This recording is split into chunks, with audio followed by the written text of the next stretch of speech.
তারিখে মহালয়ার দিনে দক্ষিণবঙ্গের সমস্ত জেলাতেই কেবলমাত্র হালকা থেকে মাঝারি বৃষ্টিপাত, বজ্রবিদ্যুৎ সহায়ের সম্ভাবনা থাকবে এবং রৌদ্রোজ্জ্বল আবহাওয়ার সঙ্গে সঙ্গে যখন বৃষ্টিপাত হবে বা হবে সেই সময় সাধারণত মেঘলা আকাশ থাকবে, তবে বৃষ্টির পরিমাণ খুব বেশি থাকবে না, কেবল বিক্ষিপ্তভাবেই হালকা থেকে মাঝারি বৃষ্টিপাত হওয়ার সম্ভাবনা থাকবে। আর বজ্রবিদ্যুৎ সহ বৃষ্টিপাতের বেশি সম্ভাবনা যেসব জেলাতে রয়েছে সেগুলো হলো ঝাড়গ্রাম, পূর্ব পশ্চিম মেদিনীপুর, উত্তর দক্ষিণ 24 পরগনা এবং নদিয়া জেলাতে। আর 22 তারিখে একটু এলাকা ওয়াইজ, মানে যেটা আমাদের বিস্তৃতি অনুসারে রেনফলটা বাড়তে পারে, বৃষ্টির পরিমাণটা বাড়তে পারে। তার কারণস্বরূপ হচ্ছে আমাদের এখন একটা উত্তর আন্দামান সাগরে একটা ঘূর্ণাবর্ত রয়েছে, যেটা 3.1 কিলোমিটার পর্যন্ত বাতাসের উপরে বিস্তৃত রয়েছে। এটা আগামী 22 তারিখ নাগাদ উত্তর বঙ্গোপসাগরে আসার সম্ভাবনা রয়েছে।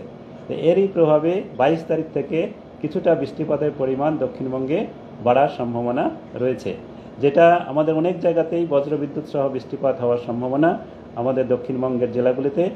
আর 23 তারিখে এই বৃষ্টিপাত প্রায় সর্বত্রই, সব জায়গাতেই হালকা থেকে মাঝারি বৃষ্টিপাত থাকবে। তার সঙ্গে সঙ্গে ভারী বৃষ্টিপাতও দুটো জায়গায় হতে পারে, মূলত আমাদের উপকূল অঞ্চলের জেলা দক্ষিণ 24 পরগনা এবং পূর্ব পশ্চিম মেদিনীপুর জেলাতে।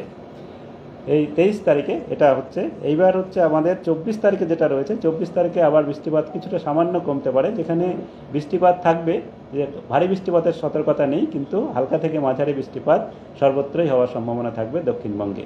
আমাদের একটা বিশ্লেষণে যেটা উঠে আসছে, তাতে 25 থেকে এই পিরিয়ডের 25-26-এর মধ্যে, অ্যারাউন্ড 25-এর মধ্যে একটা নিম্নচাপ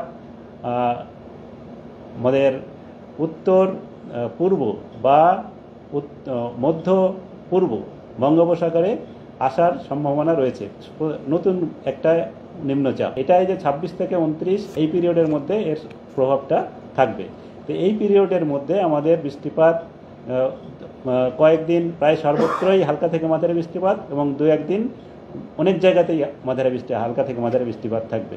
এবং তার সঙ্গে সঙ্গে উপকূল অঞ্চলের জেলাগুলিতে ভারী বৃষ্টিপাত হওয়ার সম্ভাবনাও থাকছে এই পিরিয়ডের মধ্যে 2-1 দিন।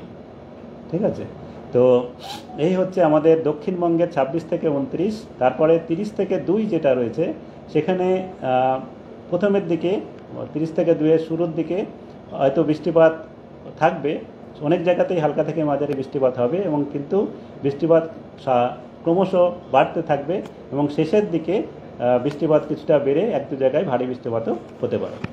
উত্তরবঙ্গে যেটা রয়েছে, বৃষ্টিপাত কমই থাকবে এবং 26 থেকে সেখানে বিক্ষিপ্তভাবে বা অনেক জায়গাতেই হালকা থেকে মাঝারি বৃষ্টিপাতই থাকবে। উত্তরবঙ্গে কোনো ভারী বৃষ্টিপাতের সতর্কতা 26 থেকে 29 ওই সময়ে নেই, কিন্তু 30 থেকে 2 এই সময়ে বৃষ্টিপাত শেষের দিকে বাড়ার সম্ভাবনা থাকবে এবং উত্তরবঙ্গেও শেষের দিকে 1-2 জায়গায় ভারী বৃষ্টিপাত হয়ে যেতে পারে। আচ্ছা, এই হচ্ছে আমাদের, আর কারণটা আমি বলেছি। আর কলকাতা তার পার্শ্ববর্তী অঞ্চলের জন্য যেটা আমাদের বলা হয়েছে, তাতে 21 তারিখে আংশিক মেঘলা আকাশই থাকবে এবং দুপুরের দিকে ক্রমশ সাধারণত মেঘলা আকাশ হতে পারে। আর তার সঙ্গে হালকা থেকে মাঝারি বৃষ্টিপাত, বজ্রবিদ্যুৎ সহ যেটা আমাদের হয়, ওটা 1-2 সেরকমই হওয়ার সম্ভাবনা কিছুটা রয়েছে। একটা পূর্বাভাস অন্তত দেওয়া হলো যে প্রতিদিনই এমন হবে না যে একদম শুষ্ক আবহাওয়া যাবে, এরকম আমাদের মনে হচ্ছে না, যেটা যে পুরো পিরিয়ডটাই শুষ্ক আবহাওয়া যাবে এরকম নয়। বৃষ্টিপাতের সম্ভাবনা থাকছেই, প্রবল সম্ভাবনা রয়েছে।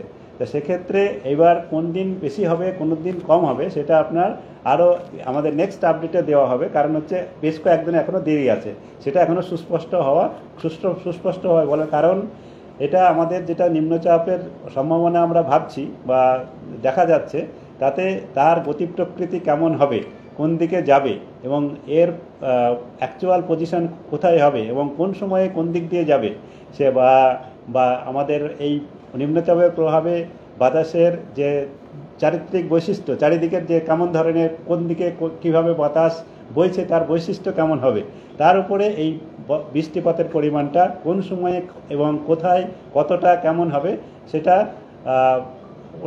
7 দিনের পরে সেটা বলা অনেকটাই ইয়ে অসুবিধা হয়ে পড়ে, মানে আমাদের বিজ্ঞানের ক্ষেত্রে সেটা ইয়ে নয়, অতটা সুস্পষ্ট হয় না। কারণ হচ্ছে নিম্নচাপ এখন তো তৈরি হলে তবেই এটা বলা যায়। এখন হচ্ছে তৈরি হওয়ার সম্ভাবনা মনে হচ্ছে আমাদের যেটা বিশ্লেষণ, সেই বিশ্লেষণ থেকে, তাতে সেজন্যই আমরা যখন আবার আপডেট দেবো তখন আমরা পুরো আপনাকে ডিটেলসে বলতে পারবো।